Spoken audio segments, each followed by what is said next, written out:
এই শাহবাগে দাঁড়িয়ে শহীদ শরীফ ওসমান বিন আদি বলেছিল, সতর্ক যদি না হও পরিণতির জন্য অপেক্ষা করো, 5 বছরও টিকে থাকতে পারবে না। তাদের মধ্যে আর আওয়ামী লীগের মধ্যে কার্যত কোনো তফাৎ নাই। শহীদের সাথীদেরকে আল্লাহ রাব্বুল আলামিন যেন ধৈর্য ধারণ করার তৌফিক দান করে।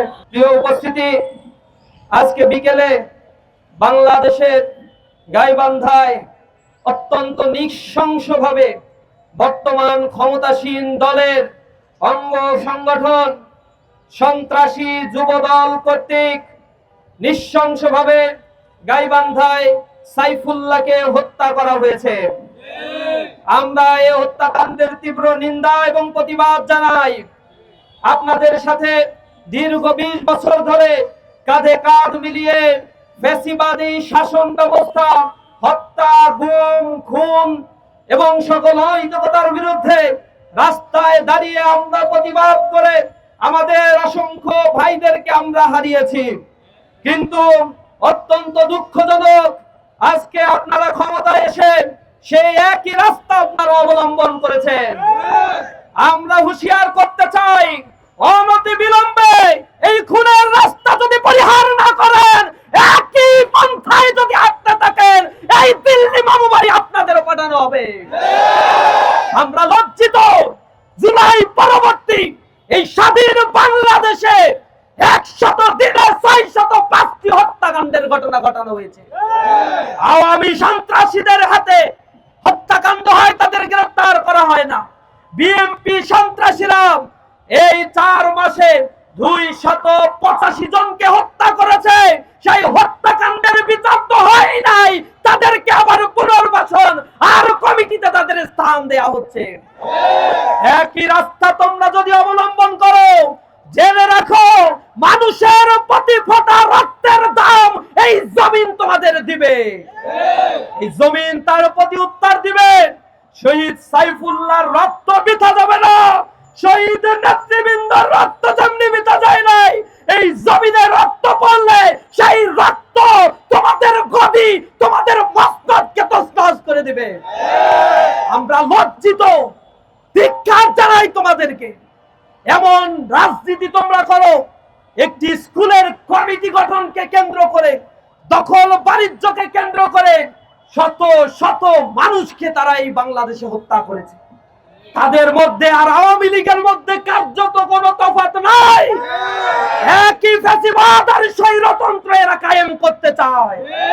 সুতরাং বাংলার মানুষ তোমাদের উপরে যে আস্থা রেখে ওই গদিতে করুণা করে তোমাদের বসিয়েছে, এই গদি কেড়ে নিতে বাংলার মানুষের এক মুহূর্ত সময় লাগবে না। আমরা হুঁশিয়ার করতে চাই, আমরা শান্ত রয়েছে। ইসলামী ছাত্র শিবিরের দায়িত্বশীল কর্মী জনশক্তি, তাদেরকে আমরা বলেছি বাংলাদেশে নতুন এক বন্দোবস্ত আমরা দেখতে চাই। ক্যাম্পাসগুলোকে আমরা শান্ত রাখতে চাই। ছাত্র ছাত্রীদের নিরাপত্তা বিধান করার জন্য বুকের তাজা রক্ত ঢেলে দিতে চাই। প্রতিটি ইঞ্চি মাটি বাংলাদেশকে আবাদ করার জন্য নতুন রাজনৈতিক বন্দোবস্তের সূচনা ইসলামী ছাত্র শিবির করতে চায়। এ কারণে তোমরা যত চাঁদাবাজি, টেন্ডারবাজি, সন্ত্রাস, খুন আর পুনর্বাসনের কার্যক্রম পরিচালনা করছো, আমরা তোমাদেরকে সতর্ক করছি। সতর্ক যদি না হও পরিণতির জন্য অপেক্ষা করো, 5 বছরও টিকে থাকতে পারবে না। বাংলার জমিনে মানুষ নামলে তোমাদের অবস্থান খুঁজে পাওয়া যাবে না। এই শাহবাগে দাঁড়িয়ে শহীদ শরীফ ওসমান বিন আদি বলেছিল, এই বিএনপি ক্ষমতায় যাওয়ার পরে আওয়ামী লীগের মতো যদি আচরণ করে, সংসদে গিয়ে জনগণ পিটায় বের করে দেবে, অস্তিত্ব থাকবে না। বড় বড় কথা বলে সালাউদ্দিন সাহেব স্বরাষ্ট্রমন্ত্রী, আমরা দেখতে পাই খুনের বিচার করতে পারে না, হত্যাকাণ্ড হয়ে যায়, মাথা নাড়িয়ে নাড়িয়ে আস্তে আস্তে কথা বলেন। জনগণ তার প্রত্যুত্তর দিবে ইনশাআল্লাহ। অনতি বিলম্বে আমরা আশা করি শহীদ সাইফুল্লাহ সহ যত মানুষকে হত্যা করা হয়েছে জুলাই পরবর্তী বিএনপির হাতে, সন্ত্রাসী যুবদল, ছাত্র দলের হাতে যারা হত্যাকাণ্ডের শিকার, ধর্ষণের শিকার হয়েছে, নারীরা শ্লীলতাহানির শিকার হয়েছে, অনতি বিলম্বে প্রতিটি ঘটনার তদন্ত করে কার্যকর ব্যবস্থা গ্রহণ করতে হবে। খুনিদেরকে আমরা দেখেছি ধরা হয়েছে, 2 দিন পরে তাদেরকে মামু বাড়ি থেকে আবার ছেড়ে দেওয়া হবে। বিচারের নামে প্রহসন করার জন্য স্বাধীন বিচার বিভাগীয় সচিবালয় প্রতিষ্ঠার ক্ষেত্রে এই বিএনপি বাধা সৃষ্টি করে, সংস্কারকে তারা বাধাগ্রস্ত করে বাংলাদেশের নব্য ফ্যাসিবাদের রাস্তা তারা বিলম্বিত করছে। জনগণ ভুলে নাই, এই শাহবাগে রক্তের দাগ শুকায় নাই। প্রতিবাদ প্রতিরোধ করে তোলার জন্য শাহবাগ ময়দান ইতিহাস হয়ে আছে। শাহবাগ থেকে বলতে চাই, আর কোন মায়ের বুক যদি খালি হয়, ইসলামী ছাত্র শিবিরের কোন কর্মীর গায়ে যদি আর হাত দেওয়া হয়, এবার তোমাদের দাঁত ভাঙা জবাব দেওয়া হবে। ইসলামী ছাত্র শিবির কচু পাতার উপরে ভেসে থাকা কোনো পানি নয়। ইসলামী ছাত্র শিবিরকে যদি কেউ হজম করতে চায়, তার দাঁত ভেঙে যাবে।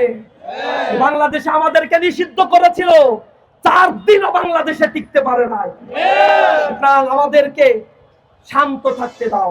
ক্যাম্পাসগুলোকে আমরা নতুন ভাবে সাজিয়েছি, ছাত্রদের কাছে আমাদের আবেদনগুলো নিয়ে গিয়েছি। বাংলাদেশের প্রত্যন্ত অঞ্চলে রাজনীতি, ছাত্র রাজনীতির ব্যাপারে মানুষের ভিতরে আস্থা ফিরে এসেছে। ছাত্র দলের কুকর্ম, বিএনপির কুকর্ম, যুব দলের কুকর্মের কারণে মানুষ আবার আস্থা হারাতে বসেছে। মানুষ ফুসে উঠেছে। অপেক্ষার সময়, যে কোনো মুহূর্তে এটা দাবানল হয়ে যাবে, উঠবে। আগ্নেয়গিরির অগ্নুৎপাত যখন বিস্ফোরিত হবে, তোমাদের নাম নিশানা খুঁজে পাওয়া যাবে না। আমরা মিডিয়ার মাধ্যমে সরকারের যারা কর্তা ব্যক্তি রয়েছে, প্রধানমন্ত্রী, তার কাছে অনুরোধ জানাই, অনুনয় বিনয় করে আমরা বলতে চাই যে মায়ের বুক খালি হয়েছে, যে সন্তান তার পিতৃহারা হয়েছে, যে বাবা তার সন্তানকে হারিয়েছে, যে সন্তান তার বাবাকে হারিয়েছে, প্রতিটা খুনের বিচার বাংলাদেশে করতে হবে।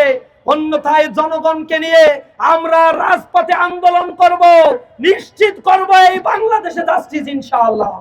সাইফুল্লাহ ভাইয়ের শোক সন্তপ্ত পরিবারের জন্য আমরা দোয়া করি, তার জন্য দোয়া করি আল্লাহ রাব্বুল আলামিন এই অসময়ে যে ফুলটি ঝরে গেল, আল্লাহ রাব্বুল আলামিন যেন তাকে জান্নাতের উচ্চ মাকাম দান করেন। আমাদের সাইফুল্লাহ ভাইয়ের পরিবারকে যেন ধৈর্য ধারণ করার তৌফিক দান করেন। শহীদের সাথীদেরকে আল্লাহ রাব্বুল আলামিন যেন ধৈর্য ধারণ করার তৌফিক দান করেন।